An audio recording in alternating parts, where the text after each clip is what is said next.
قربانی کے مسائل سے متعلق آج ارادہ ہوا کہ ان مسائل سے متعلق ایک کلپ ریکارڈ کروا دیا جائے اور لوگوں کو قربانی کے بیسک مسائل بتائے جائیں. لوگ بہت زیادہ جو سوالات پوچھتے ہیں تو اس پہ میں نے کچھ اشارے لکھ لیے اپنے سامنے تاکہ جو سوال بہت زیادہ پوچھے جاتے ہیں میں ان کے بارے میں ریکارڈ کروا دوں. تو میں انشاءاللہ یہ جو قربانی ہے اس کے بالکل شروع سے لے کے آخر تک ترتیب سے کوشش کرتا ہوں کہ مسائل بیان کروں اور جو مسائل بہت زیادہ پوچھے جاتے ہیں اللہ تعالیٰ سے دعا ہے کہ وہ سارے آ جائیں. تو پہلا سب سے بڑا مسئلہ یہ ہے کہ قربانی واجب کس پر ہے. قربانی واجب کس پر ہے؟ لمسم عوام کی سہولت کے لیے ایک نصاب بیان کرتا ہوں جو علماء بتاتے ہیں کہ 52.5 تولہ چاندی. دیکھ لیے گا نیٹ پر.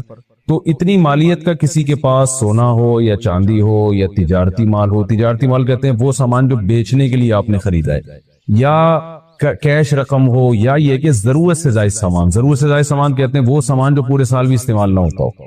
تو ایسی کوئی چیز اگر آپ کے پاس اتنی مالیت کی پڑی ہوئی ہے, یا ایک نہیں 2-4 چیزیں مل کے اتنی مالیت کو پہنچ جاتی ہیں, یعنی خلاصہ یہ نکلا کہ آپ کے جو استعمال میں آنے والی چیزوں کے علاوہ آپ کے پاس اتنی مالیت کی مال موجود ہے اور ضروری خرچے اس میں سے نکال دیں, قرضے نکال دیں, وہ سب نکال کے بھی اتنے پیسے آپ کے پاس بچتے ہیں 50, 55, 60 ہزار تک, تو پھر آپ پر قربانی واجب ہے. یہ بہت مختصر بتا رہا ہوں کیونکہ اگر میں اس کی نصاب کی ڈیٹیل میں گیا تو پورا کلپ اسی میں نکل جائے گا. تو لمسم ایک بتا رہا ہوں آپ کو کہ اتنا اماؤنٹ کسی کے پاس ہو تو اس پر قربانی واجب ہے. پھر بھی سمجھ میں نہ آئے تو اس بارے میں میرے دوسرے کلپ یوٹیوب پہ آپ کو مل جائیں گے, یا دوسرے علماء سے آپ تفصیل پوچھ لیں, وہ انشاءاللہ آپ کو ڈیٹیل بتا دیں گے. کیونکہ نصاب میں اگر میں زیادہ ڈیٹیل میں گیا تو بہت ہی لمبی بات ہو جائے گی پھر. تو اس پر قربانی واجب ہے. بڑا مسئلہ یہاں پر ایک یہ اٹھایا جاتا ہے کہ کیا گھر کا سربراہ اگر قربانی کر لے تو سب کی طرف سے کافی ہو جائے گی, یا جو بھی صاحب نصاب ہے جس میں بھی استطاعت ہے اس پر الگ سے قربانی واجب ہے؟ اس میں فقہا کا اختلاف ہے. بعض علماء کی رائے یہ ہے کہ ایک آدمی اگر گھر کی طرف سے قربانی کر لے تو سارے اہل خانہ کی طرف سے کافی ہو جاتی ہے, اور اس کے بارے میں بعض تابعین سے آثار منقول ہیں, مصنف ابن ابی شیبہ کی روایات ہیں. لیکن ہماری رائے یہ ہے اور بر صغیر کے علماء کی رائے یہ ہے, اور امام ابو حنیفہ رحمہ اللہ تعالیٰ کی بھی رائے یہی ہے کہ ہر شخص پر الگ سے قربانی واجب ہے اگر وہ صاحب نصاب. اور اس کی 2 دلیلیں بہت مضبوط ہیں. سب سے مضبوط دلیل رسول اللہ صلی اللہ علیہ وسلم کی حدیث ہے, من وجد سعة لأن يضحي فلم يضحي فلا يقربن مصلانا.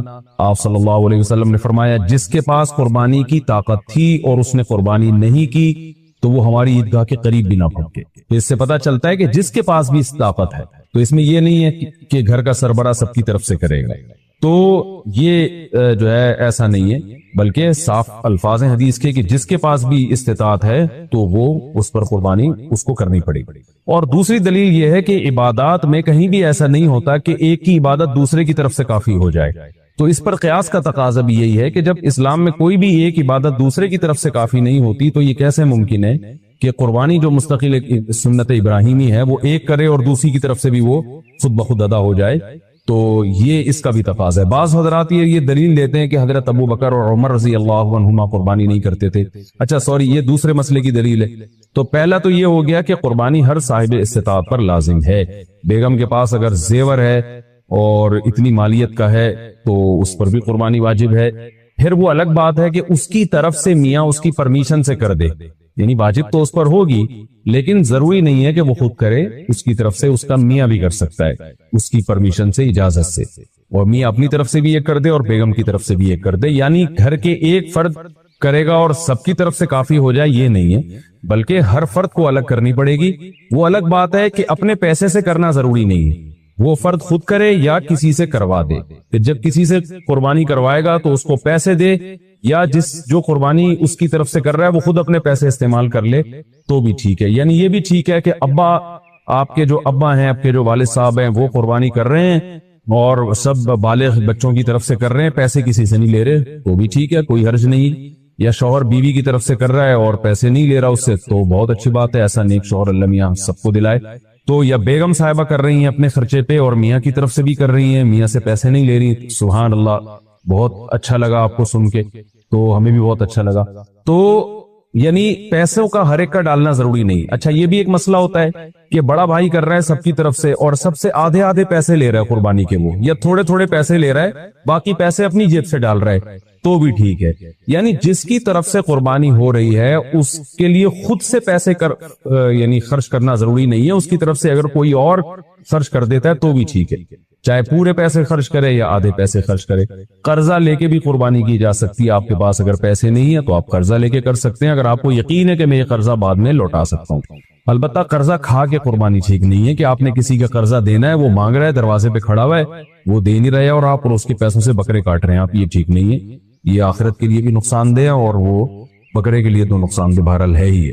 تو ایک مسئلہ تو یہ ہوگا. دوسرا مسئلہ یہ ہے کہ قربانی کیا واجب ہے یا سنت ہے, تو اس بارے میں بھی دونوں رائے ملتی ہیں علماء کی. جو علماء کہتے ہیں سنت ہے وہ بھی عام سنت نہیں مانتے بلکہ سنت مؤکدہ. سنت مؤکدہ کا مطلب جو نہیں کرے گا قابل ملامت ہوگا, اور امام ابو حنیفہ رحمہ اللہ تعالی کی رائے کے مطابق یہ واجب ہے. اور اس کی دلیل وہی ہے کہ پہلی بات تو یہ کہ عبادت ہے اور عبادت میں احتیاط کے پہلو کو ترجیح دی جاتی ہے, کیونکہ احتیاط اسی میں ہے کہ اس کو اگر واجب قرار نہیں دیتے تو بہت سے لوگ قربانی کا فریضہ چھوڑ سکتے ہیں اور اس بات کا خطرہ موجود ہے کہ قیامت میں ان کو گناہ نہ ملے. تو اس لیے احتیاط کے پہلو کو ترجیح جائے گی. اور مضبوط دلیل امام ابو حنیفہ کی قرآن نبی صلی اللہ علیہ وسلم کی وہی حدیث ہے, من وجد سعة لأن يضحي فلم يضحي فلا يقربن مصلانا. آپ صلی اللہ علیہ وسلم نے فرمایا جس کے پاس قربانی کی گنجائش تھی اور اس نے قربانی نہیں کی وہ ہماری عیدگاہ کے قریب بھی مت پھٹکے. آپ صلی اللہ علیہ وسلم 10 سال مدینہ منورہ رہے, ہمیشہ آپ صلی اللہ علیہ وسلم نے قربانی کی. بعض حضرات یہ دلیل دیتے ہیں کہ حضرت ابو بکر اور حضرت عمر نے قربانی نہیں کی اپنے دور خلافت میں, اس سے پتہ چلتا ہے کہ قربانی واجب نہیں ہے. تو یہ دلیل اس لیے درست نہیں ہے کہ حضرت ابو بکر اور حضرت عمر رضی اللہ تعالیٰ عنہ مسکین تھے, غریب تھے, اگرچہ مسلمانوں کے خلیفہ تھے, لیکن یہ ان کی ایک کوالٹی تھی کہ اتنے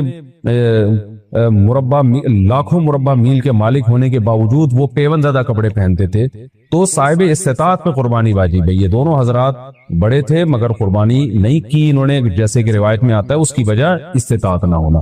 تو استطاعت اگر نہیں ہے تو پھر قربانی لازم نہیں ہے, بلکہ اگر آپ قرضہ لے کے قربانی کرو گے اور خطرہ ہے کہ میں قرضہ ادا نہیں کر سکتا تو پھر تو جائز ہی نہیں ہے آپ کے لیے, کیونکہ دوسروں کا حق دبا کے آپ کے لیے عبادت کو کی وجہ آوری یہ ٹھیک نہیں. اس کی فضیلت کیا ہے قربانی کی؟ رسول اللہ صلی اللہ علیہ وسلم نے ارشاد فرمایا بقرعید کے دنوں میں یو ایام نہر میں اللہ کو جانور کا خون بہانے سے زیادہ کوئی عمل محبوب نہیں ہے, اور ہر بال کے بدلے میں اللہ نیکی عطا فرماتے ہیں. یہ قربانی کی بہت بڑی فضیلت ہے, اور اس کی فضیلت آپ علماء سے بیانات میں سنتے ہیں. میں بھی چونکہ بہت مختصر جلدی بات کر رہا ہوں تاکہ میں پورے موضوع کو جلدی سے سمیٹ لوں. گائے کاٹنی کیسے؟ پہلی بات, آپ قصائی کو کنٹرول کرنے کا طریقہ کسی انسٹیٹیوٹ میں جا کے سیکھیں آپ, کیونکہ گائے سے زیادہ بقرعید کے دنوں میں قصائی کو کنٹرول کرنا مشکل کام ہے. حقیقت بتا رہا ہوں آپ کو, قصائی گڑبڑیں کرتے ہیں. پہلی بات, قصائی کیا کرتا ہے, کیونکہ اس کے پاس اس 3 دنوں میں نا بقرعید کے قصائی سے زیادہ مہنگا دنیا میں کوئی آدمی ہوتا نہیں ہے. 3 دنوں سے پہلے بچڑا جو مہنگا تھا نا, اب بچڑے اس کی ساری قیمت کدھر چلی جاتی ہے؟ قصائیوں کی طرف. اب قصائی کی ویلیو ہے, تو قصائی پکڑائی میں نہیں آتے, ان کو ہوتی ہے جلدی. آپ لائے, پہلی گڑبڑ قصائی یہ کرتا ہے کہ جانور کو گرایا, منہ میں ہوتا ہے اس کا گٹکا, منہ میں ہوتا ہے پان, منہ ہلا ہی نہیں رہا ہوتا, تکبیر ہی نہیں پڑھ رہا ہوتا. وہ کیسے پڑے گا جب اتنا بڑا گٹکا منہ میں رکھ کے پیک کے ساتھ بیٹھا ہوا ہے؟ تو تکبیر نکلے گی تو گٹکا ضائع ہو جائے گا نا اس کا. نہیں آ رہی میرا خیال ہے بات سمجھ میں. تو وہ چھری چلا رہا ہوتا ہے. ابے بھائی, تو آپ نے کیا کرنا ہے, قصائی سے بولیں جانور گرا دو, اس کی ٹانگیں قبلہ رخ کر دو. جانور کی قبلہ رخ ٹانگیں جب کریں گے تو جانور کا رخ قبلے کی طرف ہو جاتا ہے. سمجھتے ہیں نا لوگ کیا کرتے ہیں کہ وہ ٹانگیں ادھر ہیں, منہ بیچارے کا گھما رہے ہوتے ہیں اس طرف کو, ٹھیک ہے. تو وہ بھی جانور بزبان حال کہتا ہے بیل میں ہوں, حرکتیں تیری ہیں بیل جیسی. تو اس کو گرا کے آپ نے کیا کیا, اس کا رخ کہاں کر دیا؟ قبلے کی طرف. بلکہ اور آسان کر کے بتاتا ہوں, جو ذبح کرنے والا ہے نا اس کا رخ قبلے کی طرف ہونا چاہیے. سمجھتے ہیں بات کو؟ تو اس طرح سے جانور کو گرائیں کہ آپ کا رخ کہاں بن رہا ہو. تو پاکستان میں اس کا طریقہ یہ ہے کہ جانور کا جو سر ہے وہ ہو جنوب کی طرف. جانور کا سر کس کی طرف ہو؟ جنوب کی طرف. دم کا رخ کس طرف ہو؟ شمال کی طرف. اور ٹانگیں کس طرف ہو جانور کی؟ قبلے کی طرف. تو اس سے آپ کا ہاتھ بھی صحیح بیٹھے گا, آپ کا سینہ کس طرف ہو جائے گا؟ قبلے کی طرف ہو جائے گا. سمجھ رہے ہو؟ لیکن یہ اس جانور کے ساتھ جو آسانی سے اس کام کے لیے تیار ہو جائے. بعض دفعہ جانور اتنا خطرناک ہوتا ہے کہ اس کو گھمانے میں بہت ٹائم لگتا ہے, تو پھر قبلے کی طرف رخ کرنا کوئی ضروری عمل نہیں ہے. جیسے تیسے اس کو کاٹ کے جانور کو بھی تکلیف سے بچاؤ, خود بھی ٹینشن سے بچو, کیونکہ بعض دفعہ اتنی مشکل سے گرا ہے, قابو میں نہیں آ رہا, اس کو قبلہ رخ گھمانے کی جگہ نہیں مل رہی, اتنے چکر میں جانور ہی اٹھ کے اس نے آپ کو قبلے کی طرف لٹا دیا. سب لوگوں سب لیٹے ہوئے ہیں, ٹھیک ہے نا, ایسے بڑے واقعات ہوئے ہیں. تو کوئی تگڑا قسم کا جانور ہے, کنٹرول میں نہیں آ رہا, تو پھر تو جیسے تیسے ہو کر لو تاکہ جانور کو بھی تکلیف نہ ہو, آپ کو بھی نہ ہو. لیکن نارملی اگر آسانی سے پاسبل ہو تو آپ نے کیا کرنا ہے کہ یہ بھی کر سکتے ہیں کہ اس کا سر شمال کی طرف ہو اور دم جنوب کی طرف ہو, یہ بھی صحیح ہے. مطلب یہ کہ ایک رخ اس کا شمال کی طرف اور ایک جنوب کی طرف, تو پھر پاؤں کس کی طرف ہوں گے؟ قبلے کی طرف. پھر آپ جب ذبح کرو گے نا تو آپ کا رخ کس طرف ہوگا؟ قبلے کی طرف. تو قصائی سے آپ چھری لے لیں. بعض دفعہ قصائی غیر مسلم بھی ہوتے ہیں, تو غیر مسلم کا ذبیحہ بھی اسلام میں حلال نہیں ہے, مشرک بھی ہوتے ہیں بعض دفعہ. میں نہیں کہہ رہا وہم کریں خام خواہ میں قصائیوں کی رپورٹ وہاں طلب کا شناختی کارڈ دکھائے, اسلام لکھا ہے کہ نہیں لکھا, اتنی تکلف کی ضرورت نہیں ہے. لیکن احتیاط کرنے میں میرا خیال ہے کوئی حرج. قصائی کو پہلے سے جانتے ہیں تو ٹھیک ہے, نہیں جانتے تو پھر خود ذبح کر لو بھائی, سنت ہے نا یہ. کیا خیال ہے؟ ہمارے نبی نے تو خود جانور ذبح کیا ہے, بیگم سے بھی ذبح کروا سکتے ہیں. تو اب آپ نے, میں بیگم سے اس لیے کہہ رہا ہوں کہ بعض لوگ سمجھتے ہیں کہ عورت ذبح نہیں کر سکتی, حرام ہو جاتا ہے, کوئی ایسا کچھ نہیں ہے, تو وہ بھی ذبح کر سکتی ہے. باقی زیادہ اس میں تفصیل میں نہیں جانا چاہتا. اب آپ نے کیا کیا کہ رخ آپ کا قبلے کی طرف ہے.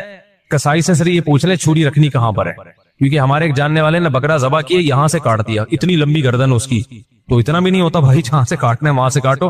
تو رکھ کے آپ نے زور سے بسم اللہ اللہ اکبر پڑھنا ہے. آہستہ سے نہیں پڑھنا, بلکہ آہستہ سے پڑھ لیں گے تو بھی قربانی ہو جائے گی, لیکن زور زور سے کیا پڑھنا ہے؟ بسم اللہ اللہ. اور علماء کہتے ہیں قریب والے لوگ بھی پڑھیں تاکہ چھری چلانے والے کو یاد آ جائے. آپ نے جب ذبح کیا تو صرف 4 رگیں کاٹنی ہیں اس کی.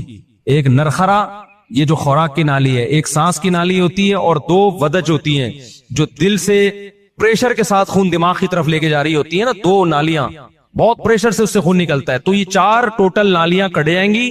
اس کے بعد مزید کچھ نہ کاٹیں. آج کل قصائی کاٹتے چلے جاتے ہیں کیونکہ وہ چاہتے ہیں جانور جلدی ٹھنڈا ہو جائے, پھر جا کے وہ اندر نلی پہ چھورا مارتے ہیں اندر, اس سے جانور ٹھنڈا جلدی ہو جاتا ہے. لیکن اس کا نقصان کیا ہے کہ جانور کا خون جسم سے اچھی طریقے سے نہیں نکلتا. ذبح کرنے میں جو ایک بہت بڑی حکمت ہے وہ ہے کہ جانور کی باڈی سے اس کا خون نکل جائے سارا. خون اچھی چیز نہیں ہے. اب گورے بھی اس بات کو مان رہے ہیں, وہ بھی ذبح کی طرف آ رہے ہیں کہ بلڈ نکلنا چاہیے, خون میں بیماریاں ہوتی ہیں, خون کوئی انسانوں کے کھانے کی چیز نہیں ہے. تو اب اگر یہ حرام مغز میں جب وہ مارتے ہیں نا چھورا, اس سے جانور کے اعصاب ٹھنڈے ہو جاتے ہیں, تو دماغ نے جو باڈی کو میسج بھیجا ہوا تھا کہ ایمرجنسی لگی ہوئی ہے, تڑپو, اور باڈی تڑپ رہی تھی, اور اس کی وجہ سے خون کیا ہو رہا تھا؟ بہت تیزی سے نکل رہا تھا. تو جب وہ اس کا سارا نروس سسٹم ہی خراب ہو گیا تو باڈی کے احساس ختم, باڈی تڑپنا ختم, اور بلڈ نکلنا ختم. تو قصائی لوگ یہ کام کرتے ہیں تاکہ جب گوشت کے اندر خون زیادہ رہے گا نا, عام دنوں میں اس لیے کرتے ہیں کہ گوشت میں خون رہے گا تو گوشت کا ویٹ زیادہ ہوتا ہے, تو اکنامیکلی ان کو وہ سستا پڑتا ہے. اس کے نقصان کیا ہوتا ہے؟ پبلک کو بیماریاں کھانے کو ملتی ہیں. عام گوشت جو مارکیٹ میں مل رہا ہے نا, اس میں کیا ہوتا ہے؟ بلڈ رہ جاتا ہے, صحیح طرح وہ ذبح نہیں کرتے, چھرا مار دیتے ہیں اندر, جانور ٹھنڈا ہو گیا, گوشت میں بیماریاں رہ جاتی ہیں خون کی وجہ سے, وہ نقصان ہے. اور بقرعید میں کیا کرتے ہیں؟ بقرعید میں ان کو جلدی ہوتی ہے, یہ اکنامیکلی ان کو نقصان ہوتا ہے کہ اگر ہم نے جانور کے ٹھنڈا ہونے کا انتظار کیا تو اتنی دیر میں ہم 10 بچڑے اور گرا سکتے تھے. ہمیں وسیم کے یہاں بھی جانا ہے, غفار کے یہاں بھی جانا ہے, ستار کے یہاں بھی جانا ہے, سارا یہ تھوڑی کہ ہم اس کے ٹھنڈا ہونے کا انتظار کریں گے. تو لہذا وہ فوراً کیا کرتے ہیں؟ اندر چاقو مار دیتے, چورا گھوم دیتے ہیں تاکہ ٹھنڈا ہو جائے جلدی. تو آپ نے پہلے ٹریننگ کرنی ہے قصائی کو کنٹرول کرنے کی, کیونکہ لوگوں نے یہ میرے بیانات بھی قصائیوں کو سنا ہے کہ ابے 4 رگے کاٹ کے آرام سے کھڑا ہو جا, 2 منٹ اس کا خون نکلنے دے آرام سے, جب نکل جائے گا خون پھر کھال اتارنا شروع کر دو, اس کی اپنی طبعی موت اس کو مرنے دو, ذبح ہونے دو. لیکن قصائی کو پتا ہے کہ بھائی اگر یہ تو میں تو دیر ہو جائے گی مجھے, تو آپ اس کو بیان سنائیں, سمجھائیں, قصائی باز نہیں آتا. تو اس لیے میں بار بار کہتا ہوں کہ آپ نے جو جس کھونٹے سے جانور کو باندھا ہوا تھا نا, 4 رگے کاٹ کے تھوڑی دیر کے لیے وہاں سے قصائی کو باندھ دیں آپ. معذرت کے ساتھ قصائیوں سے پیشگی معذرت, وہ بھی ہمارے دوست یار ہیں بھائی, اسی سوسائٹی کا حصہ ہیں, لیکن کنٹرول میں ہی نہیں آتے نا, وہ کرتے ہیں, وہ نہیں مانتے. تو آپ نے تھوڑی دیر کے لیے جتنے بندے بیل پر تھے وہ سارے بیل کو چھوڑ کے کس پہ آ جائیں؟ قصائی پہ آ جائیں. اس کو کنٹرول کریں. وہ کاٹے گا, اندر تک کاٹتا رہے گا, اس کو بولے 4 رگیں کٹ گئی بس. سمجھ رہے ہو, اس سے گوشت میں ذائقہ بھی آئے گا, گوشت میں بیماریاں بھی نہیں آئیں گی. اور شریعت کا جو حکمت ہے کہ گوشت پاک ہو جائے, کیونکہ خون پاک چیز ہے یا ناپاک چیز ہے؟ ناپاک چیز ہے. تو گوشت کو شریعت چاہتی ہے خون سے کیا ہو جائے؟ پاک ہو جائے, تو پاک ہو جائے گا. سمجھتے ہو؟ تو یہ کام جب آپ نے کر لیا, اس کے بعد قصائی کو بولیں بھائی تو اب چھری سے جو بھی کرنا ہے کر. وہ کھال وال اتارے گا. اس کے بعد آپ نے کیا کیا ہے, وہ پھر جو شروع میں کلیجی نکلتی ہے, لوگ اس کی چاہت میں ہوتے ہیں جلدی سے ہم کلیجی کھا لیں. تو اب آپ نے حصے ایسے بنانا ہے کہ ٹھیک ہے آپ کلیجی, وہ جو چیزیں نکل رہی ہیں اس کی تیلی ویلی جو لوگوں کو شوق ہوتا ہے, وہ آپ نے 7 حصے کیے اور 7 حصوں میں تھوڑا سا گوشت بھی لے کے ملا دیا اور تھوڑی سی کلیجی بچا کے رکھ لی. یعنی کلیجی کے 7 حصے کیے, کلیجی دل ولز کے 7 حصے کیے, اور اس میں 7 میں کیا ملا دیا؟ بوٹیاں ملاتی کچھ. اور آخر میں جو گوشت کے 7 حصے کیے ان میں کیا ملا دی؟ کلیجی ملا دی. اب سود کے مسائل سے آپ کی حفاظت ہو جائے گی. سمجھ رہے ہو؟ اب اگر کہیں تھوڑا زیادہ تھوڑا کم بھی چلا گیا نا تو سودی حکام جاری نہیں ہوتے. پھر آخر میں پھر بھی بہتر ہے تول دیں, تاکہ لوگوں کو بھی نہ ہو نا, تولنے میں لوگوں کے دل بھی صاف رہتے ہیں کہ پتہ نہیں کیا یہ برتن میں نہیں ہوتا صحیح دو. سمجھ رہے ہو کہ نہیں سمجھ رہے؟ یہ کام آپ نے کرنا ہے. ایک اہم بات, قصائی کو اجرت میں گوشت دینا جائز نہیں ہے. قصائی کی آپ نے اجرت طے کی, بھائی یہ جانور ذبح ہوگا اور اس کے اتنے حصے ہوں گے اور یہ سب کے تم نے کرنا ہے, تمہیں اتنے پیسے دیے جائیں گے. اگر وہ کہتا ہے میں پٹ کا گوشت لے کے جاؤں گا, تو قربانی کے جانور کے گوشت کو کمیشن یا اجرت کے طور پر استعمال بولو نہیں کر سکتے, کیونکہ اس کا مطلب آپ اس گوشت سے معاشی فائدہ اٹھا رہے ہو, پیسے بچا رہے ہو نا. ایک طرح آپ کے ہم نے تو پیسے اس کو پورے دیے, تو پیسے پورے دیے لیکن یہ ایگریمنٹ کا حصہ ہے. تو آپ نے قصائی کو مایوس کر دینا ہے کہ بھائی آپ کو صرف پیسے ملیں گے, باقی اخلاقی طور پر جب کلیجی گھر سے پکے آئے گی تو جہاں سب کھا رہے ہوں گے آپ بھی کھا لینا, کوئی منع تھوڑی کریں گے. الگ سے اس کا کوئی گوشت میں حصہ نہیں ہونا چاہیے. سمجھتے ہو؟ اس کو مایوس کر دیں, آپ کے پیسے ملیں گے. اور پھر آخر میں جب آپ گوشت بانٹ رہے ہوں تو کسی کو بھی دے دیں, پھر اس میں قصائی کو بھی دینے میں کوئی حرج نہیں ہے. لیکن آج کل یہ عرف بن چکا ہے, قصائی لازمی گوشت کا حصہ لے کے جاتے ہیں, پھر وہ بیچ رہے ہوتے ہیں, بقرعید کے بعد دکانوں میں بک رہا ہوتا ہے پھر وہ. سمجھ رہے ہو؟ کھال کے بارے میں کیا حکم ہے؟ کھال جانور کی یا تو آپ استعمال کر لیں, کسی کو بھی دے دیں شرکا میں سے, اس کی کھال کو آپ نمک وغیرہ لگا کے استعمال کر لیں, جائے نماز بنا لیں, بڑی بہترین چیز ہوتی ہے. اور اگر آپ نے اس کو بیچ دیا تو پھر اس کی قیمت صدقہ کرنی پڑے گی, پھر آپ اس کی قیمت استعمال نہیں کر سکتے. تو ڈائریکٹ کھال صدقہ کرتے ہیں یا بیچ کے قیمت صدقہ کرتے ہیں. اور ویسے استعمال کرنا چاہے تو کھال استعمال ہو سکتی ہے, وہ مسلح بنایا جا سکتا ہے, اس کا کچھ بھی بنایا جا سکتا ہے, مشکیزہ بنایا جا سکتا ہے. پہلے زمانے میں تو لوگ یہی کچھ کرتے تھے. یہاں تک بات کھوپڑی شریف میں آ گئی ہے. تو اچھا, ایک اہم کام آپ نے یہ بھی کرنا ہے کہ بھائی قربانی کے وقت نا ذکر اذکار کا ہونا چاہیے, شور شرابے کا نہیں ہونا چاہیے. یہ عبادت ہے, اللہ کے حکم پہ آپ اللہ کے مسخر کردہ جانور کو کاٹ رہے ہو, اللہ کے دربار میں پیش کر رہے ہو, تو یہ عبادت کا وقت ہے. اس میں جس قسم کا ہلہ گلہ ہو رہا ہوتا ہے یہ اس موقع پہ بالکل سوٹ نہیں کرتا. گوشت کھاتے ہوئے آپ ہلہ گلہ کر لیں, شام کو تکے بن رہے ہیں, تھوڑا سی مذاق کر لیں, لیکن جب جانور ذبح ہو رہا ہے نا تو اس وقت یہ ہنسی مذاق کا ٹائم نہیں ہے. اس وقت کس چیز کا ٹائم ہے؟ اللہ کے ذکر. دعا پڑھے, انی وجہت وجہی للذی فطر السماوات والارض حنیفا وما انا من المشرکین. اے اللہ میں نے اپنے رخ کو ذات کی طرف پھیر لیا جس نے آسمانوں اور زمین کو پیدا کیا, میں شرک کرنے والوں میں سے نہیں ہوں. صرف تیرے نام پہ جانور کاٹوں گا, کسی اور کے نام پہ نہیں کاٹوں گا. ان صلاتی ونسکی ومحیای ومماتی للہ رب العالمین. میری نماز, میری قربانی صرف کس کے لیے؟ اللہ کے لیے. تو اس طرح کے الفاظ زبان سے عربی میں یا اردو میں دہرائیں, اے اللہ یہ ہماری طرف سے ہے, اس کو تو اپنے دربار میں قبول کر لے. اس وقت جو ہلہ گلہ, باجے, پاؤں پاؤں, اچھل کود, یہ بہت غلط حرکت ہے. سمجھ رہے ہو کہ نہیں؟ بالکل ایسے موقع پہ مسلمان پہ یہ چیزیں سوٹ نہیں کرتی. جو عبادت کا موقع ہے اس میں آپ اس طرح کی انٹرٹینمنٹ کر رہے ہو کہ پتہ ہی نہیں چل رہا کہ کوئی شادی ہو رہی ہے یا عبادت ہو رہی ہے. سمجھ رہے ہو کہ نہیں سمجھ رہے؟ یہ کام کرنا ہے آپ نے. اس کے بعد جب جانور کٹ جائے اور حصے ہو جائیں تو آپ نے کیا کرنا ہے؟ اگر آپ غریب ہیں, آپ کے بچوں کی تعداد زیادہ ہے, گوشت کھانے کو کم ملتا ہے سال میں غربت کی وجہ سے, فیملی بڑی ہے, تو سارا گوشت خود ہی کھا لیں. پھر ایک حصہ صدقہ کرنا یہ افضل بھی نہیں ہے, کیونکہ اپنے بچوں کا حق پہلے ہے, دوسروں کا حق اسلام میں بعد میں. بعض ایسے غریب ہوتے ہیں بیچاروں کو پورے سال گوشت نہیں ملتا, اب انہوں نے پیسے جمع کر کے قربانی کر لی تو کھاؤ بھائی, ٹھیک ہے نا, پھر صدقہ نہ کرو. لیکن اگر اللہ نے آپ کو مالی وسعت دی ہے آپ پورے سال گوشت کھاتے رہتے ہیں تو پھر 1/3 گوشت کیا کر دیں کم سے کم, بولو صدقہ کر دیں, افضل ہے, کیونکہ قرآن کہہ رہا ہے کلو منہا, خود بھی کھاؤ اور مسکینوں کو بھی کھلاؤ. تو کم سے کم 1/3 گوشت کیا کر دیں آپ, وہ صدقہ کر دیں, آپ لوگوں کو کھلا دیں. آپ سمجھتے ہو کہ نہیں سمجھتے؟ دوسرا کام, باقی 1/3 کا کیا کرے, وہ رشتہ داروں کو دے دیں, لیکن اگر رشتہ داروں نے بھی قربانی کی پھر نہ دیں ان کو, تو 2/3 کھا لیں, لیکن 1/3 کوشش کریں کیا کرے بھائی, صدقہ کر دیں. یہ مالداروں کے لیے, غریب آدمی کیا کرے, پورا کھا جائے. ٹھیک ہے نا, اللہ کی طرف سے ضیافت ہے, بار بار موقع ملتا نہیں تو پھوڑ دے. اچھا, پھر تیسری بات, قربانی کے گوشت کو ایک بہت اہم مسئلہ ہے کہ بعض لوگ ساری قربانی صدقہ کر رہے ہوتے ہیں کہ اپنے ملک میں اپنے گھر میں کرنی نہیں ہے, بلکہ ہم نے کیا کرنا ہے, دوسرے ملک میں, غریبوں کے ملک میں کرنی ہے. جیسے امریکہ اور UK میں لوگ کر رہے ہوتے ہیں, وہاں نہیں کر رہے قربانی, یار ساری پاکستان میں کر دو, غریبوں کو کھلا دو. یہ مناسب نہیں ہے. آئی بات سمجھ میں؟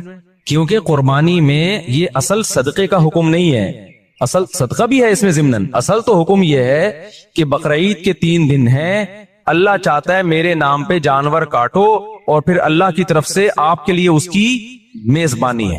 اللہ میاں کہہ رہے جانور ذبح کرو اور کیا کرو, پھر کھاؤ اللہ کی نعمت. آپ کہہ رہے میں نہیں کھاؤں گا, میں کیا کروں گا, میں پاکستان میں قربانی کروں گا, میں انڈیا میں کروں گا, میں افریقہ میں کروں گا, میں خود کچھ بھی نہیں کھاؤں گا. تو میں یہ نہیں کہہ رہا کہ حرام ہے, ناجائز ہے, قربانی کا ثواب تو ملے گا, لیکن یہ ایک نوعیت کا اعراض ہے اللہ کی ضیافت سے. روزہ حرام کر دیا تاکہ آپ گوشت سے اوائڈ نہ کریں. اس لیے علماء یہ کہتے ہیں کہ آپ ٹھیک ہے باہر ملک میں قربانی کریں غریبوں کے لیے, کم سے کم ایک حصہ آپ اپنے ملک میں جہاں آپ رہتے ہیں وہاں کریں, اس لیے تاکہ قربانی کا گوشت آپ کے گھر میں آئے اور آپ اس گھر کو, اس گوشت کو کھائیں. اب مالدار لوگ کہتے ہیں ایکچولی ہمیں ضرورت نہیں ہے کھانے کی, ہم پورے سال کھاتے ہیں, ہمیں کیا ضرورت. میں نے دیکھا ایسے مالداروں کا, ہم تو کھاتے ہیں پورے سال ہی گوشت کھاتے ہیں. فون کیا اپنے خادم کو, یار تم ایسا کرو وہ وہیں عیدی سینٹر میں ذبح کر کے وہیں غریبوں کو بانٹ دو. اور بھائی آپ کو کب, ہم نے کب کہا کہ آپ نہیں کھاتے؟ یہ والا وہ والا نہیں ہے جو آپ پورے سال کھاتے ہیں. سمجھ میں آ رہی ہے بات؟ یہ وہ والا گوشت نہیں ہے جو آپ پورے سال کھاتے ہیں. دیکھو آپ کے ابا نے آپ کو بلایا, آپ گئے, آپ کے ابا نے بڑی خوشی کا اظہار کیا میرا بیٹا آج مجھ سے ملنے کے لیے آیا ہے, اور آپ کے ابا نے آپ کے لیے دال چاول لا کے رکھ دی. آپ کو ابا میں دال چاول, میں تو ویسے ہی اتنا کھاتا پیتا آدمی ہوں, میں تو کوفتے کھاتا ہوں, اور ابھی بھی میں نے تھوڑی دیر پہلے برگر کھایا, تو ایکچولی یہ آپ لائن میں دے دوں, شاپر میں ڈال کے دے دیں, میں کسی محلے میں کسی کو صدقہ کر دیتا ہوں. آپ نے شاپر میں ڈالا اور آپ نے کہا صدقے کا ثواب لوں گا میں. ابا کو غصہ آئے گا کہ نہیں آئے گا؟ ابے تو مجھے خوش کرنے کے لیے دھونے والے کھا لیتا ہے اس میں سے, میں نے تیرے لیے بنائے ہیں. تو جس میں تکبر ہوگا وہ نہیں کھائے گا, جس میں تواضع ہوگی وہ پیٹ بھرا ہوا بھی ہوگا نا, تو ابا کے سامنے دال چاول ایسے کھائے گا جیسے کئی دن کا بھوکا ہوں میں. کیا خیال ہے بھائی؟ ایسے کھائے گا جیسے کئی دن کا بھوکا ہوں. وہ کہے گا میں تو, مجھے تو بہت مزہ آ رہا ہے اس کے کھانے میں, بڑا دل چاہ رہا تھا میرا کھانے کو, آپ نے بڑے صحیح ٹائم پہ ابا میرے لیے دال چاول کا انتظام. ایسے موقع پہ کہنا ابا شاپر میں ڈال دو, میں پاکستان میں صدقہ کر دیتا ہوں. ٹھیک ہے نا, وہاں غربت زیادہ ہے. تو یہ جو باہر ملکوں میں, لندن میں, امریکہ میں لوگ اپنے گھر میں ذرا بھی قربانی نہیں کرتے, یہ غلط کرتے ہیں. ٹھیک ہے آپ پاکستان غریب ملک ہے, یہاں بھی قربانی کر لیں, لیکن اگر ایک ہی حصہ کرنا ہے نا تو پھر اپنے گھر میں کریں, صدقہ بعد میں کر دینا آپ. کیونکہ اللہ میاں یہ گوشت, یہ وہ بکرا نہیں ہے جو آپ روزانہ کاٹ کے کھاتے ہیں, یہ وہ بکرا ہے جو کون کھلا رہا ہے, اللہ کھلا رہا ہے. تو اس میں تکبر کے ایکچولی ہمیں تو ضرورت نہیں ہے, ایکچولی ٹوپی ڈرامے چھوڑ دو بھائی, اللہ کھلا رہا ہے, شوق سے کیا کرو, کھاؤ. اللہ نے ہمیں بھی رزق دیا الحمدللہ. مجھے یاد ایک دفعہ بقرعید میں کیا ہوا کہ جی وہ میرا سفر تھا, اب دال چاول ہی مل رہی ہے بقرعید کے دن, مجھے اتنا غصہ آیا, یار آج ہماری عید کا دن ہے, کہیں سے گوشت لے کر آؤ بھائی قربانی کا. میں نے ساتھیوں کو ہلا دیا, پھر انہوں نے انتظام کیا بھائی وہ فلاں جگہ. میں نے کہا بھائی گوشت کھائیں گے یار, ہم یہ پاگل, تو ہم مسلمان ہیں بھائی, بقرعید کے دن ہم پاگل ہیں کہ مرغی چکن بریانی مجھے لا کے بقرعید میں رکھ دی سفر کی وجہ سے نا. میں نے کہا ہم نہیں کھائے گا چکن بریانی, ہمیں قربانی کا کیا چاہیے, گوشت. اللہ کو یہ ادا ایسے موقع پہ کیا ہوتی ہے, پسند ہوتی ہے. ہمارے نبی کو کھانے پینے کا بالکل شوق نہیں تھا. سب سے زیادہ کھانے پینے سے اوائڈ کس نے کیا ہے, سید الانبیاء محمد صلی اللہ علیہ وسلم نے. آپ تو فاقوں سے رہتے تھے, بقرعید کے دن آپ کھاتے نہیں تھے جب تک جانور ذبح نہ ہو جائے اور پہلا نوالا گوشت کا آپ کے پیٹ مبارک میں نہ جائے. سمجھ رہے ہو کہ نہیں سمجھ رہے؟ اپنا شوق دکھانے کے لیے کہ ہم آج نہیں کھائیں گے, پہلا نوالا کیا جائے گا ہمارے پیٹ میں, قربانی کے گوشت کا. تو اللہ سے استغنا مت دکھاؤ, اللہ کے سامنے تکبر بولو مت کرو, وہاں عاجزی ظاہر کرو. اللہ ہم تو کھاتے رہتے ہیں, وہ بھی تو ہی کھلاتے ہیں, اپنے خرچے پہ کون سا کھاتے ہیں ہم, ٹھیک ہے نا. سو ان دنوں میں تو کھلائے گا ہم کھائیں گے.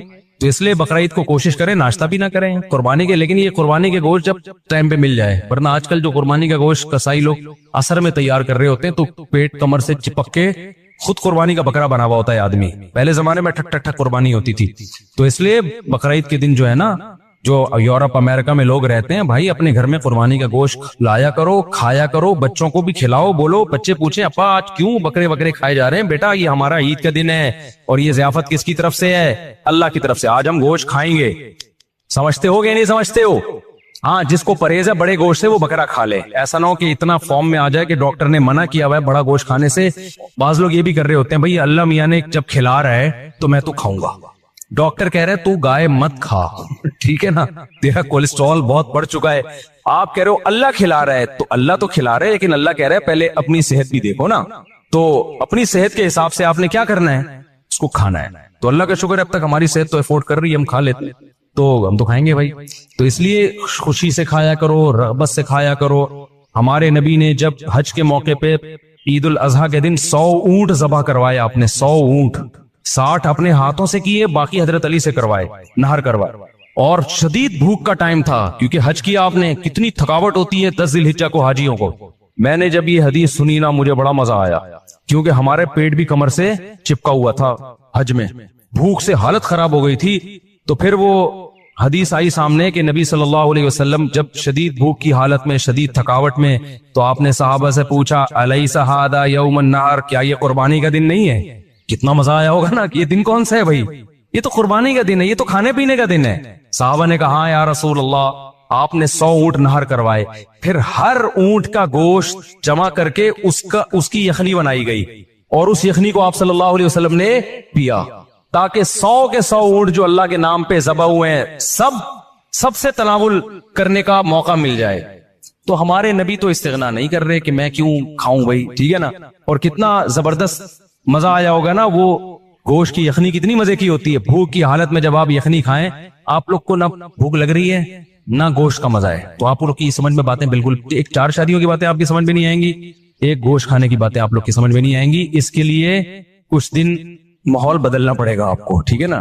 چونکہ ٹماٹر، کھیرے، ککڑیاں، پیزے، برگر کھا کے نا اب وہ گوشت والا سیٹ اپ کیا ہو گیا ہے، ختم. آپ کو تو میں یہ بتاؤں کہ عید کے دن آپ 3 پیزے کھائیں بھوک میں، ایک دم آپ سب جوش میں آ جائیں گے دیکھنا. تو ہم نے تو پیزوں کا عادی نہیں بنایا الحمدللہ اپنے آپ، اس لیے ہمیں گوشت کا مزہ آتا ہے.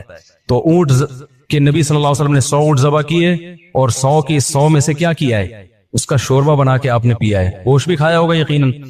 تو اس لیے جو لوگ یورپ میں، امریکہ میں رہتے ہیں، دوسرے ملکوں میں رہتے ہیں، وہ ٹھیک ہے دوسرے ملکوں میں، غریب ملکوں میں بھی قربانی کریں اگر اللہ نے وسائل دیے، لیکن پہلے کیا ہے، کم سے کم ایک حصہ گھر میں ہونا چاہیے، اس کا گوشت گھر میں آنا چاہیے، اس کو کھانا چاہیے. سمجھتے ہو؟ تاکہ مسلمانوں کا یہ تہوار زندہ بھی رہے. ابراہیم علیہ السلام کی قربانی کی سنت بھی زندہ رہے. وہ بالکل بقرعید کا پتہ ہی نہیں چلتا بعض ملکوں میں. کہتے ہیں ایکچولی بقرعید آئی ہے تو ایکچولی ہم نے وہ فون کر دیا ہے کہ وہ وہاں کر دینا، بس وہیں بس نماز پڑھنے چلے جاتے ہیں. تو یار اتنا بھی میں تو کہتا ہوں اس تکلف کی بھی کیا ضرورت تھی آپ کو، ٹھیک ہے نا. اس تکلف کی کیا ضرورت تھی؟ نماز بھی نہیں پڑھتے آپ، نہاتے دھوتے بھی نہیں. تو اصل تو ہے ہی گوشت کی قربانی، نماز تو ویسے بھی پڑھتے رہتے ہیں نا. تو کھا لو، اللہ کے مشورے پہ کھا لو اگر آپ کو ضرورت نہیں بھی ہے. اگر 3 افراد 2 حصہ لیں اور ایک حصہ بچ جائے تو کیا وہ ایک حصہ باقی 3 افراد مل کر لے سکتے ہیں یا باہر سے کسی کو دیں؟ یہ بہت اہم مسئلہ ہے. لوگ یہ سمجھتے ہیں کہ گائے میں 7 حصے ہی ضروری ہیں، جب تک وہ 7 حصے نہیں ہوں گے قربانی نہیں ہوگی. یہ بالکل غلط ہے. گائے میں زیادہ سے زیادہ 7 حصے ہو سکتے ہیں، کم سے کم 6 بھی ہو سکتے ہیں، 5 بھی ہو سکتے ہیں، 4 بھی ہو سکتے ہیں، 3 بھی ہو سکتے ہیں، 2 بھی ہو سکتے ہیں. نہیں یہی بات سمجھ میں. مثال کے طور پر 2 آدمی گائے لے کر آئے، آدھی ایک کی ہو گئی، آدھی ایک کی، تو 2 حصے ہو گئے. 3 آدمی گائے لے کر آئے، 1/3 ایک کی، 1/3 ایک کی، 1/3. اب یہ نہیں کہ یہ 1/3 میں آگے منہ والا حصہ تمہارا، بیچ والا، پوری گائے میں 1/3. 4 آدمی گائے لے کر آئے، یہ ایک آدمی لے کر آیا، 3 آدمیوں کو حصے بیچ دیے اس نے، ٹوٹل 4 برابر حصے کر دیے. لوگ سمجھتے ہیں کہ اب 3 آدمی ہیں تو ایک 4 حصے لے، 2 آدمی ہیں تو ایک 4 حصے لے گا، ایک 3 حصے لے گا. یہ ضروری نہیں ہے، سمجھ رہے ہو؟ اس تکلف کی بالکل بھی ضرورت نہیں ہے. کر لیا تو بھی قربانی ہو جائے گی. تو یہ 7 سے زیادہ لوگ شریک نہیں ہو سکتے، 7 سے کم 6 بھی ہو سکتے ہیں، 6 برابر حصے کر لیے جائیں. ٹھیک ہے. اچھا، گائے کے حصوں کو میرے بھائی خوب سمجھ لو، گائے یا اونٹ میں جب 7 لوگ یا 4 لوگ یا 3 لوگ شریک ہوئے تو جتنے بھی شریک ہوں گے تو خوب سمجھ لیں گائے کے 7 حصے جو کیے جائیں گے یا 3 یا 4 حصے وہ تول کے کرنا ضروری ہے، اندازے سے کرنا جائز نہیں ہے، چاہے سارے راضی بھی ہوں، کیونکہ گوشت سودی اموال میں سے ہے۔ ایک بوٹی بھی زیادہ چلی گئی تو وہ سود کے حکم میں ہوگی، کیونکہ جب ہم حصے تقسیم کر رہے ہوتے ہیں تو اصل میں بیع و شراء کا عمل ہو رہا ہوتا ہے، خرید و فروخت کا، کہ آپ کا حصے کا جو گوشت ہے وہ میں نے خریدا، اس گوشت کے بدلے میں جو میرے پاس ہے وہ میں نے آپ کو بیچا۔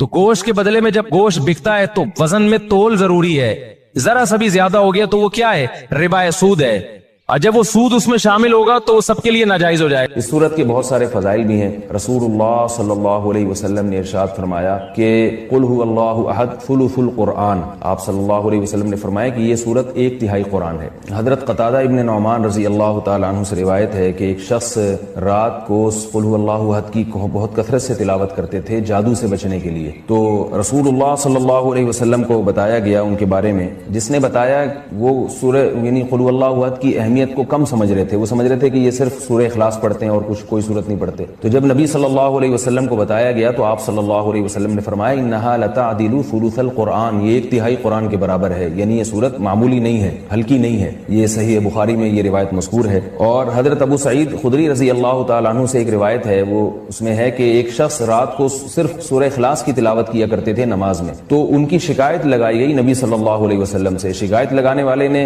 یعنی شکایت لگانے والے کا مقصد شکایت نہیں تھا، ایک علمی بات پر مطلع ہونا مقصد تھا، تو انہوں نے نبی صلی اللہ علیہ وسلم کو بتایا کہ یہ صرف سورہ اخلاص پڑھتے ہیں، یعنی وہ بھی سمجھ رہے تھے کہ یہ تو ایک چھوٹی سی سورت ہے اور بھی قرآن پڑھنا چاہیے۔ تو آپ صلی اللہ علیہ وسلم نے اس موقع پر بھی فرمایا کہ انہا لتعدل ثلث القرآن، فرمایا کہ یہ سورت 1/3 قرآن کے برابر ہے، یعنی یہ سورت معمولی سورت نہیں ہے۔ حضرت عائشہ رضی اللہ تعالی عنہا سے روایت ہے کہ آپ صلی اللہ علیہ وسلم جب بستر کی طرف جاتے تو آپ صلی اللہ علیہ وسلم قل هو اللہ احد، قل اعوذ برب الفلق، قل اعوذ برب الناس، یہ تینوں صورتیں پڑھ کے اپنے ہاتھ پہ پھونک مارتے اور اپنا ہاتھ پورے جسم پہ پھیر لیتے۔ یہ اہتمام آپ صلی اللہ علیہ وسلم نے اس وقت فرمایا جب آپ صلی اللہ علیہ وسلم پر جادو ہوا، اس کے بعد آپ صلی اللہ علیہ وسلم کا ہمیشہ یہ معمول رہا ہے۔ یہ بھی صحیح بخاری کی روایت ہے۔ صحیح بخاری کی ایک اور روایت میں ہے کہ حضرت عائشہ رضی اللہ تعالی عنہا فرماتی ہیں کہ ایک مرتبہ رسول اللہ صلی اللہ علیہ وسلم نے جہاد کے لیے ایک لشکر بھیجا، تو اس میں جو امام تھے وہ سورہ اخلاص کی بہت زیادہ تلاوت کیا کرتے تھے نماز میں۔ صحابہ کرام کا جب یہ لشکر واپس لوٹا ہے تو آپ صلی اللہ علیہ وسلم کو بتایا گیا کہ یہ سورہ اخلاص بہت زیادہ پڑھتے تھے نماز میں۔ تو آپ صلی اللہ علیہ وسلم نے ان سے پوچھا کہ تم یہ کام کیوں کرتے تھے، سورہ اخلاص تم اتنی زیادہ کیوں پڑھتے تھے؟ تو ان صحابی نے فرمایا کہ اس میں رحمان کے اوصاف بیان کیے ہیں، اللہ کی حمد و ثنا ہے،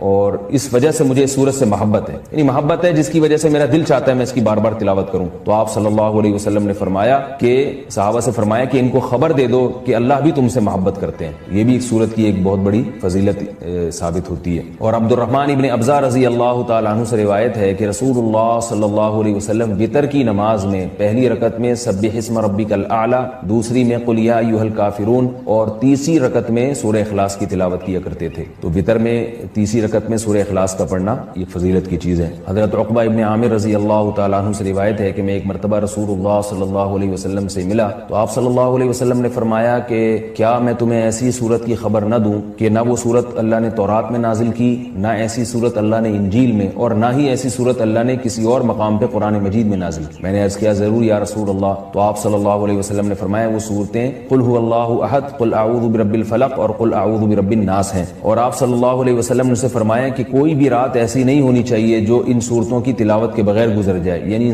ہر رات میں یہ تینوں صورتوں کی تلاوت لازمی کیا کرو۔ تو عقبہ ابن عامر رضی اللہ تعالیٰ عنہ فرماتے ہیں پھر پوری زندگی مجھ سے کبھی بھی ان تینوں صورتوں کی تلاوت رات میں نہیں چھوٹی اور کبھی بھی ناغہ نہیں ہوا۔ اور حضرت ابو ہریرہ رضی اللہ تعالیٰ عنہ سے ایک اور روایت ہے کہ رسول اللہ صلی اللہ علیہ وسلم نے کسی شخص کو قل هو اللہ احد کی تلاوت کرتے ہوئے دیکھا تو آپ صلی اللہ علیہ وسلم نے فرمایا کہ واجب ہو گئی۔ صحابہ نے پوچھا یا رسول اللہ کیا چیز واجب ہو گئی؟ آپ نے فرمایا کہ اس کی تلاوت کرنے والے کے لیے جنت واجب ہو گئی۔ یہ تو اس صورت کے کچھ فضائل تھے جو میں نے آپ کے سامنے بیان کیے۔ اس صورت میں ہمیں اسباق کیا ملتے ہیں؟ پہلی تو سبق ہمیں ہمیں توحید کا ملتا ہے کہ اسلام توحید کے بغیر کامل نہیں ہے، بلکہ اسلام مقبول ہی نہیں ہے۔ آج بہت سارے لوگ اللہ تعالیٰ کو معبود تو کہتے ہیں، مگر اللہ کے سوا مشکل کشا، حاضر ناظر اور مختار کل ایسے ایسے الفاظ ایجاد کیے ہوئے ہیں جو غیر اللہ پر بھی اس کا اطلاق کرتے ہیں۔ بعض لوگ قبر پرستی کا شکار ہیں، بعض لوگ رسول اللہ صلی اللہ علیہ وسلم کو عالم الغیب کہتے ہیں، حاضر ناظر کہتے ہیں، جبکہ ہمیں اس صورت میں کیا سبق مل رہا ہے کہ اللہ یکتا ہے، اس جیسا کوئی بھی نہیں۔ تو اللہ اگر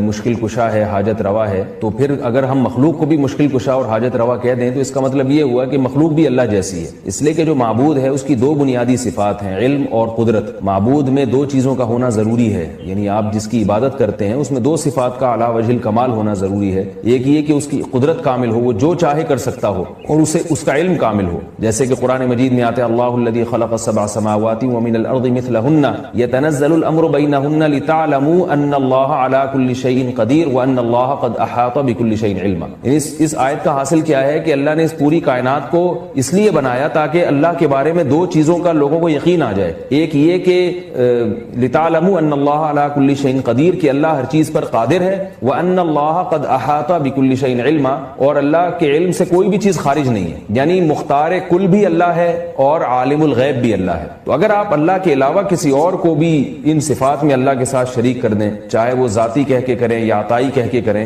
کسی بھی طرح سے کر دیں، یعنی بعض لوگ یہ کہتے ہیں کہ اللہ مشکل کشا ہے لیکن اللہ نے اپنی مخلوق میں سے بعض پیغمبروں کو مشکل کشا بنا دیا ہے، اور اللہ عالم الغیب ہے لیکن اللہ نے اپنی مخلوق میں سے بعض پیغمبروں کو عالم الغیب بنا دیا ہے، تو یہ غلط ہے۔ اسی کی قرآن جگہ جگہ نفی کر رہا ہے کہ علم غیب میں اور قدرت میں اللہ جیسا کوئی بھی نہیں ہے۔ اس لیے اس سورت سے ہمیں یہ سبق ملتا ہے۔ دوسرا ہمیں سبق ملتا ہے کہ لم یلد ولم یولد، کہ اللہ کے بارے میں یہ عقیدہ رکھنا کہ اس نے جنا ہے، جیسے کہ عیسائی کہتے ہیں حضرت عیسیٰ علیہ السلام اللہ کے معاذ اللہ بیٹے ہیں، تو اللہ نے کسی کو نہ تو بیٹا بنایا اور نہ اللہ نے جنا۔ بعض عیسائی کہتے ہیں کہ اللہ نے حضرت عیسیٰ کو جنا ہے معاذ اللہ، لیکن عیسائیوں میں جو جمہور ہیں وہ یہ کہتے ہیں کہ اللہ نے جنا تو نہیں ہے لیکن آج انشاءاللہ اس کے بارے میں، دعا کے بارے میں کچھ بات کروں گا کہ ہم لوگ دعاؤں سے بہت زیادہ غافل ہیں۔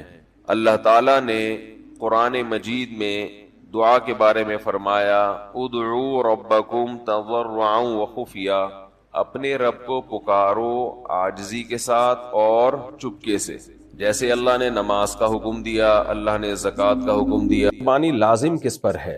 کیا قربانی سنت ہے یا واجب ہے؟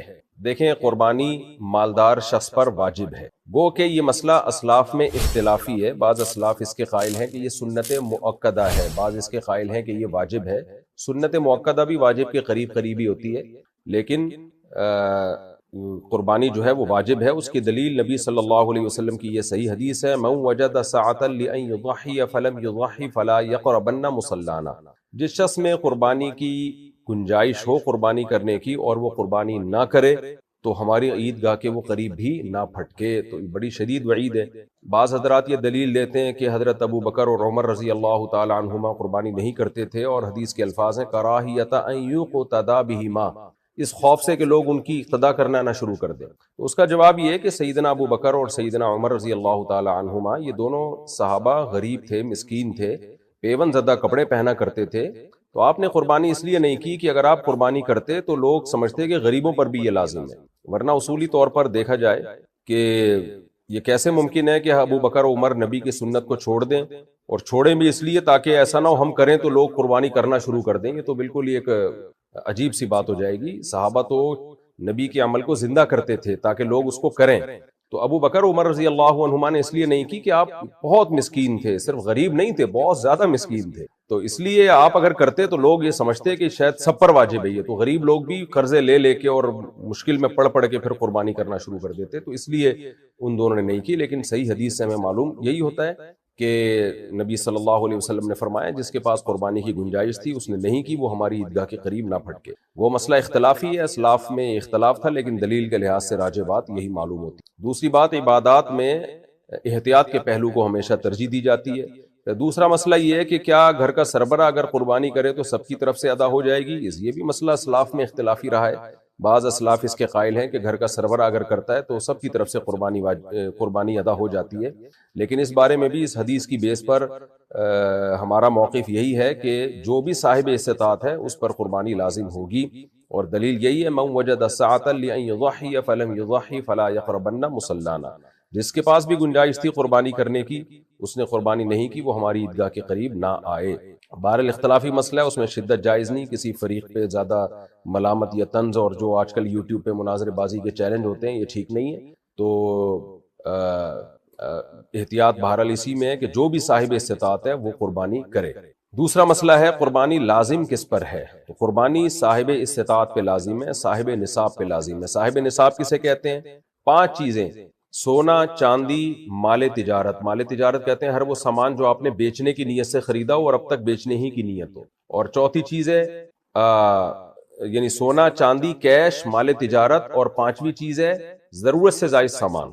ضرورت سے زائد سامان اسے کہتے ہیں جو پورے سال استعمال میں نہ ہو، جیسے کوئی پلاٹ پڑا ہوا ہے آپ کے پاس، نہ کرائے پر ہے نہ آپ اس میں رہ رہے ہیں تو یہ بھی ضرورت سے زائد ہے۔ کوئی گھر آپ نے بنایا ہوا ہے، نہ کرائے پہ دیا ہوا ہے نہ اس میں آپ رہتے ہیں تو یہ بھی ضرورت سے زائد ہے۔ کوئی گاڑی آپ کے پاس ہے، پورے سال استعمال ہی نہیں ہوتی وہ بھی ضرورت سے زائد ہے۔ ڈنر سیٹ گھر میں پڑے ہوئے ہیں، شوکیس میں سجا کے رکھے ہیں، پورے سال استعمال ہی نہیں ہوئے تو وہ بھی ضرورت سے زائد ہے۔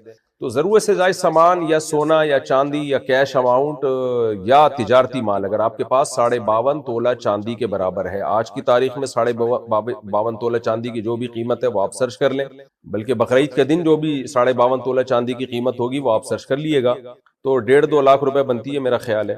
تو جس کے پاس اتنا اماؤنٹ موجود ہو اس اماؤنٹ میں سے وہ قرضے بھی نکالے، مائنس کرے، اور جو ضروری خرچے ہیں جیسے گھر کا راشن آئے گا وہ ضروری ہے، گیس بجلی کا بل یہ ضروری ہے، تو یہ ضروری خرچے مائنس کر کے اگر کسی کے پاس 52.5 تولہ چاندی کے برابر رقم بنتی ہے تو اس پر قربانی لازم ہے، اور جس کے پاس یہ ضروری خرچے مائنس کر کے بھی 52.5 تولہ چاندی کے برابر رقم نہیں بن رہی ہے تو پھر اس پر قربانی لازم نہیں ہے۔ خواتین کے پاس عام طور پر چونکہ گولڈ ہوتا ہے اور کچھ نہ کچھ پیسے بھی ہوتے ہیں ان کے پاس، تو اور قرضہ نہیں ہے اگر، اور گھر کا راشن بھی خواتین نے نہیں ڈالنا ہوتا، وہ تو مردوں کی ذمہ داری ہے، تو گیس بجلی کا بل بھی مرد دے رہے ہوتے ہیں، تو اس لیے آج کے زمانے میں عام طور پہ خواتین پہ قربانی زیادہ لازم ہو رہی ہوتی ہے، مردوں پہ کم لازم ہو رہی ہوتی ہے، کیونکہ گولڈ ہوتا ہے خواتین کے پاس اور شریعت نے ان کے ذمے کوئی خرچے ڈالے نہیں ہیں، مردوں کے ذمے تو بہت سارے خرچے ہوتے ہیں، تو ایسی صورت میں خاتون پر بھی قربانی لازم ہوگی۔ ہاں، خاتون کی طرف سے ان کا شوہر قربانی کر سکتا ہے اجازت سے۔ شوہر نے اگر اپنی بیوی کی طرف سے قربانی کر دی، قربانی کرنے کے بعد بتایا کہ میں نے تمہاری طرف سے قربانی کر دی ہے تو قربانی ادا نہیں ہوگی، پہلے وہ بتائے گا کہ میں آپ کی طرف سے قربانی کر رہا ہوں، وہ اجازت دے دے تو ٹھیک ہے۔ اجازت دینے کے لیے بس خاموش رہنا بھی کافی ہے، زبان سے کہہ دینا بھی کافی ہے، خاموش رہنا بھی کافی ہے۔ شوہر بیگم کو فون کر دے، بیگم تمہاری طرف سے میں قربانی کر رہا ہوں، تو اطلاع دے دے گا تو یہ اطلاع بھی کافی ہے۔ اب ہم مزید بھی کچھ مسائل کی طرف چلتے ہیں۔ گائے میں کیا 7 افراد کی شرکت لازمی ہے؟ دیکھیں، گائے ہو یا اونٹ، اس میں 7 افراد کی شرکت لازمی نہیں ہے، 7 افراد سے زیادہ شریک نہیں ہو سکتے، یہ مطلب یعنی ایک گائے میں 7 افراد سے زیادہ نہیں شریک ہو سکتے، 7 افراد ہو سکتے ہیں، 7 سے کم بھی ہو سکتے ہیں۔ ایک آدمی پوری ایک گائے اپنی طرف سے کر سکتا ہے، 2 آدمی مل کے آدھی گائے بھی اپنی طرف سے کر سکتے ہیں۔ اب لوگ اس میں یہ کر رہے ہوتے ہیں کہ 2 آدمی جب ایک گائے میں حصہ لیتے ہیں تو ایک 4 حصے لے رہا ہوتا ہے، ایک 3 حصے لے رہا ہوتا ہے، یہ بھی جائز ہے، لیکن اس تکلف کی ضرورت نہیں ہے۔ جب 2 آدمی مل کے ایک گائے کر رہے ہیں تو آدھی گائے ایک کی، آدھی گائے دوسرے کی، ایسے کریں۔ اب 3 آدمی اگر گائے میں شریک ہیں یا اونٹ میں شریک ہیں تو وہ کیا تکلف کر رہے ہوتے ہیں، ایک کو 3 حصے دے دو، ایک کو 2 حصے دے دو، ایک کو 2 حصے دے دو، اس طرح کر کے گھما رہے ہوتے ہیں۔ وہی یہ بھی ٹھیک ہے، لیکن یہ بھی ٹھیک ہے کہ 3 آدمی ہیں، برابر برابر ہو جائیں، 1/3 اس کی، 1/3 اس کی، 1/3 اس کی، تو اس طرح بھی گائے میں شرکت ہو سکتی ہے۔ تو 7 کا مطلب ہے کہ 7 سے زیادہ نہیں شریک ہو سکتے، 7 سے کم شریک ہو سکتے ہیں، گائے میں بھی اور اونٹ میں بھی۔ قصائی کو اجرت کے طور پہ قربانی کا گوشت دینا جائز ہے؟ نہیں، جائز نہیں ہے۔ قصائی کو آپ پیسے الگ سے دیں، جانور کی کوئی بھی چیز چاہے رسی ہی کیوں نہ ہو، وہ کھال ہی کیوں نہ ہو، وہ بھی قصائی کو آپ قربانی کی اجرت کے طور پر نہیں دے سکتے۔ باہر ملک والے پاکستان میں قربانی کیسے کریں؟ باہر ملک والے جب پاکستان میں قربانی کریں گے یا پاکستان والے باہر ملک میں قربانی کریں گے تو دونوں جگہ بقرعید کا وقت ہونا ضروری ہے، خوب سمجھ لیں۔ اب سعودی عرب میں بقرعید 1 دن پہلے ہے، آپ کے ہاں بقرعید 1 دن بعد ہے، آپ نے اپنی قربانی سعودی عرب میں کر لی تو وہاں تو یہاں تو ابھی بقرعید شروع ہی نہیں ہوئی، یا ان لوگوں نے قربانی یہاں کر لی 1 دن پہلے تو یہاں بھی بقرعید شروع نہیں ہوئی ہے، تو اس لیے عام طور پر جب دوسرے ملک میں قربانی کی جاتی ہے تو دوسرے دن کی جاتی ہے تاکہ وہاں بھی بقرعید کا دن ہو اور یہاں بھی بقرعید کا دن ہو۔ قربانی فرض ہونے کے باوجود کسی نے نہ کی ہو تو اب کیا حکم ہے؟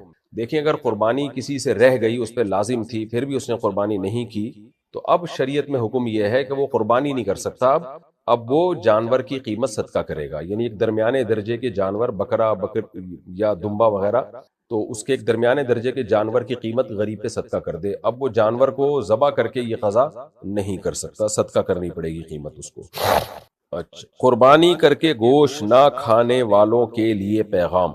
دیکھیں، قربانی کا مقصد جہاں ابراہیم علیہ السلام کی سنت کو زندہ کرنا ہے، وہاں ساتھ ساتھ اللہ کے دن، اللہ نے جو اس دن ہماری ضیافت کی ہے، مہمانی کی ہے، یعنی اللہ میزبان ہے، ہم مہمان ہیں، تو اس کو بھی زندہ کرنا ہے ہم نے۔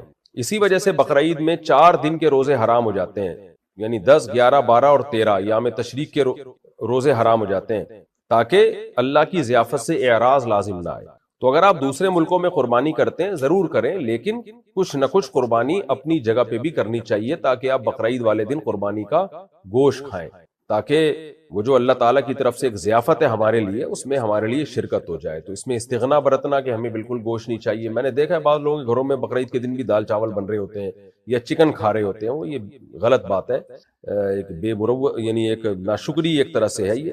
تو ہمیں روزے حرام اللہ نے اس لیے کر دیے کہ یہ کھانے کا اللہ تعالیٰ کی طرف سے گوشت کی ضیافت ہے۔ یہ ایسے ہی ہے جیسے کسی نے آپ کی دعوت رکھی پیر کے دن یا منگل کے دن اور آپ نے روزہ رکھ لیا، تو اس کو غصہ آئے گا نا۔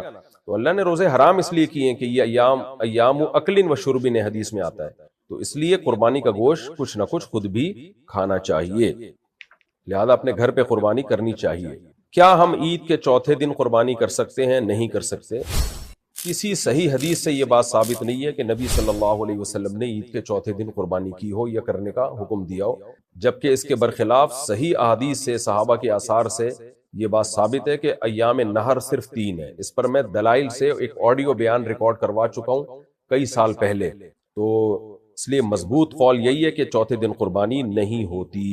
اب تو بعض اہل حدیثوں نے بھی مان لیا ہے، حافظ زبیر علی زئی جو اہل حدیث کے عالم تھے، ان کا بھی یہی قول ہے کہ یہ چوتھے دن قربانی جائز نہیں ہے۔ قربانی کے جانور کی کھال کا کیا کریں؟ قربانی کے جانور کی کھال یا تو بیچ کے اس کی قیمت صدقہ کر دی جائے، یا کھال کو ایز اٹ از استعمال کر لیا جائے، وہ جائز ہے۔ جیسے قربانی کا گوشت آپ بیچ کے پیسے کھا نہیں سکتے، قربانی کا گوشت بیچا تو پیسے صدقہ کرنے پڑیں گے، تو کھا سکتے ہیں آپ، تو ایسے ہی کھال کا آپ استعمال کر سکتے ہیں۔ قربانی کے جانور کی کھال آپ نمک لگا کے سکھا لیں، یا ایک پروسیس کے تحت گزار کے لیدر بنا لیں، اس کی آپ جیکٹ بنا لیں، کچھ بھی بنا لیں، جائے نماز بنا لیں۔ میں نے ایک دفعہ بنائی تھی گھر میں، بڑا زبردست وہ بن گئی تھی، وہ تو ایک بڑی اچھی سا ایک کارپیٹ ٹائپ کی چیز بن جاتی ہے۔ تو ایسے تو استعمال جائز ہے آپ کا، لیکن اگر آپ نے اس کو بیچا تو پھر اس کی قیمت آپ کو صدقہ کرنی پڑے گی، اور قصائی کو اجرت میں آپ قربانی کی کھال نہیں دے سکتے۔ جانور کا گوشت غریبوں میں کتنا دینا چاہیے؟ بہتر ہے کہ 1/3 گوشت آپ غریبوں میں تقسیم کر لیں، لیکن اگر آپ کی فیملی بڑی ہے اور آپ پورے سال آپ کے لیے گوشت کھانا مشکل ہوتا ہے، تو پھر فقہا نے لکھا ہے کہ اپنی فیملی کو پھر ترجیح دینا سب سے پہلے۔ بعض لوگوں کے بچے ہوتے ہیں، چھوٹے غریب لوگ ہوتے ہیں، وہ سال میں ایک دفعہ ان کو قربانی کے نیت سے پھر انہوں نے جانور قربان کر لیا ہوتا ہے، تو ایسے لوگوں کو چاہیے اپنے بچوں کو گوشت کھلائیں، وہ زیادہ بہتر ہے۔ لیکن اگر آپ مالدار ہیں اور گوشت پورے سال آپ کھاتے رہتے ہیں، تو کچھ گوشت تو بہرحال آپ خود کھائیں، تاکہ اللہ کی ضیافت سے اعراض لازم نہ آئے، اللہ کی ضیافت میں آپ شریک ہو جائیں، لیکن 1/3 گوشت پھر بہتر ہے کہ غریبوں میں تقسیم کر دیا جائے۔ کیا رات کے وقت قربانی جائز ہے؟ رات کے وقت بھی قربانی جائز ہے، لیکن بہتر نہیں ہے، کراہت تنزیہی ہے اس میں۔ وجہ اس کی یہ ہے کہ 2 وجہ سے، ایک تو اس میں خطرہ ہوتا ہے کہ جو ہے آج کل تو یہ خطرہ نہیں ہے، لائٹیں ہوتی ہیں، لیکن پہلے زمانے میں خطرہ یہ تھا اندھیرے میں ایسا نہ ہو ذبح صحیح نہ کر پائیں آپ۔ لیکن ایک دوسری بات تو آج بھی ہے، وہ یہ کہ قربانی شعائر اسلام میں سے ہے، اور اسلام میں جتنے بھی شعائر ہیں وہ دن کی روشنی میں ہوتے ہیں۔ آپ حج دیکھ لیں، یعنی جو وقوف عرفہ ہے، جمعے کی نماز ہے،